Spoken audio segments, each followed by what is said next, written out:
તો મુખ્યમંત્રી ભૂપેન્દ્રભાઈ પટેલની અધ્યક્ષતામાં એક મહત્વની બેઠકનું આયોજન કરવામાં આવ્યું હતું। હકીકતમાં ટીબી મુક્ત ભારત આ અભિયાનને અનુલક્ષી એક સમીક્ષા બેઠક યોજવામાં આવી હતી। સીએમની આગેવાનીમાં આ બેઠકનું આયોજન થયું। ટીબી મુક્ત ભારત અભિયાનની સમીક્ષા બેઠક યોજવામાં આવી હતી।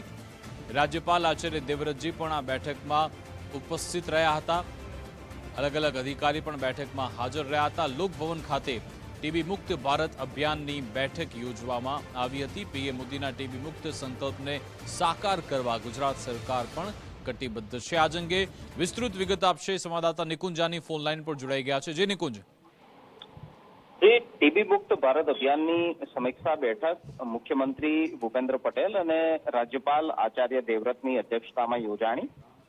મહત્વનું છે કે 42 કિલોથી ઓછું વજન ધરાવતા પુખ્ત વયના દર્દીઓ અને 14 વર્ષથી નાના એ તમામ બાળકોને 6 મહિના સુધી ready to eat nutrition snack આપવા માટેનો નિર્ણય જે છે તે લેવામાં આવ્યો છે અને ટીબીના પ્રત્યેક દર્દી સુધી સમયસર અને શ્રેષ્ઠ આહાર પહોંચી શકે, જેમાં તેમને જે ન્યુટ્રિશનની જરૂરિયાત હોય છે તે ન્યુટ્રિશન મળી રહે, સાથે જ તમામ એ સબ સેન્ટર અને સરકારી હોસ્પિટલમાં તેનું નિદાન અને સારવાર વિના મૂલ્યે થઈ શકે અને જે દવાઓનો કોર્સ આવતો હોય છે તે દવાઓ પણ તેમને નિઃશુલ્ક પ્રમાણે મળી રહે અને તે દવાઓનો કોર્સ તેઓ પૂર્ણ કરે તે દિશાની અંદર આ બેઠકની અંદર મહત્વની ચર્ચા થઈ છે।